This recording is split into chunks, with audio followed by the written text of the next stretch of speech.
Le temps que nous vivons est un temps propice à la prière. Nous avons du temps.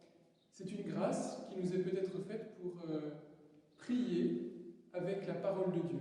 Alors il y a plein de manières de prier. On peut prier avec le chapelet, avec les psaumes.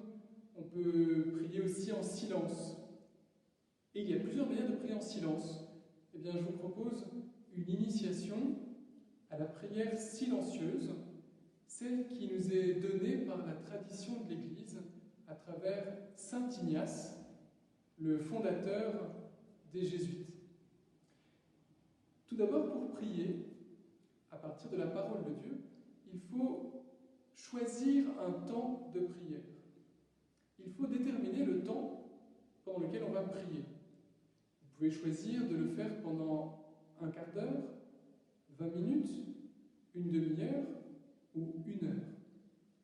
Moi, je vous conseille, pour commencer, de prendre un temps assez court pour être sûr que vous teniez tout le temps de la prière.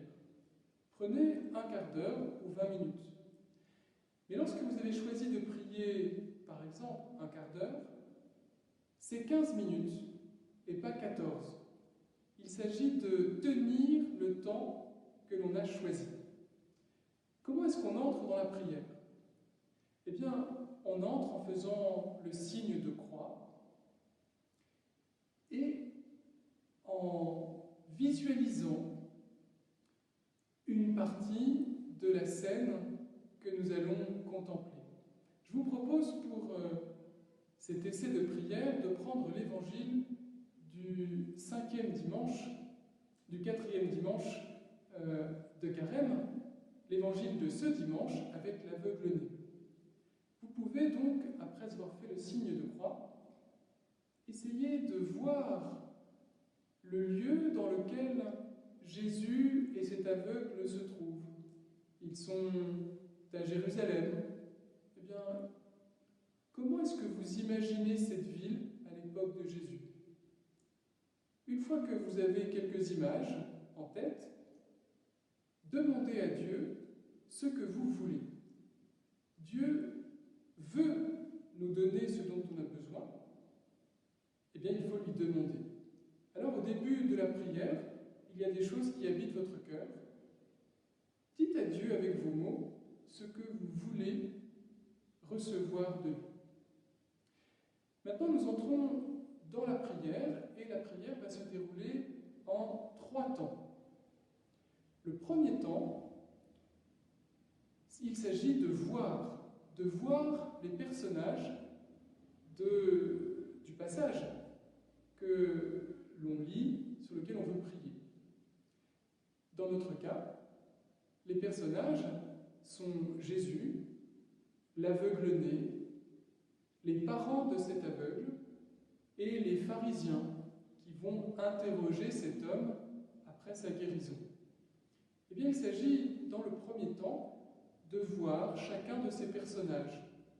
C'est-à-dire, quand vous voyez Jésus, vous vous demandez quelle est sa taille, quels sont les habits qu'il porte, quelle est la couleur de ses habits. Quand vous voyez l'aveugle-né, eh bien, vous essayez de l'imaginer. Est-ce qu'il est grand, petit? Est-ce qu'il est costaud? Est-ce qu'il est tout maigre? Et ainsi de suite pour chacun des personnages.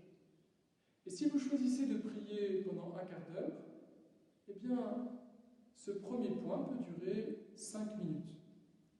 Maintenant, voici le deuxième point, qui durera lui aussi 5 minutes. Dans le deuxième point, il s'agit d'entendre ce que les personnages se disent l'un à l'autre. Alors là, il faut peut-être avoir sous la main le passage de l'Évangile, et il s'agit de lire les paroles que les personnages s'échangent. Il s'agit d'entendre ce qu'ils se disent pour comprendre qu'est-ce que Jésus dit à l'aveugle-né. Qu'est-ce qu'il dit à ses disciples? Comment l'aveugle-né répond quand on l'interroge? Il s'agit de comprendre ces dialogues et de se demander si cette parole me concerne, ou plutôt comment elle me rejoint. Voilà le deuxième temps. Le troisième temps va durer 5 minutes également. Le troisième temps consiste à contempler les actions des personnages. Il s'agit de contempler tout d'abord cet homme qui est aveugle, qui n'a jamais ouvert les yeux depuis sa naissance. Essayez de contempler quel est le monde intérieur de cet homme. Contemplez également l'action de Jésus qui vient pour sauver cet homme, pour lui ouvrir les yeux. Contemplez son grand désir de guérir cet homme.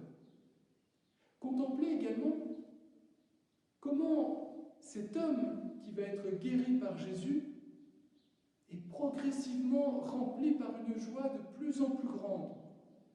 Il est joyeux de voir, mais il va aussi entrer dans la joie de croire. Contemplez la joie de cet homme. Nous arrivons à la fin du temps de la prière.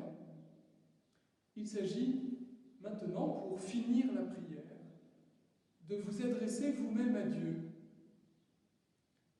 Ce que vous venez de vivre dans la prière a peut-être changé votre cœur. Vous avez peut-être compris quelque chose.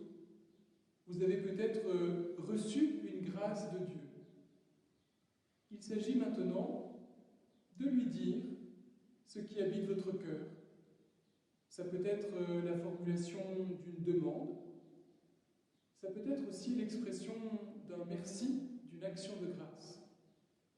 Et pour finir la prière, vous pouvez prier un Notre Père en étant heureux d'avoir prié avec Dieu, rempli de l'Esprit Saint, en sachant que à chaque fois que nous donnons du temps à Dieu dans la prière, lui, Dieu, notre Sauveur, il travaille notre cœur, il nous transforme, il nous change, il nous sanctifie.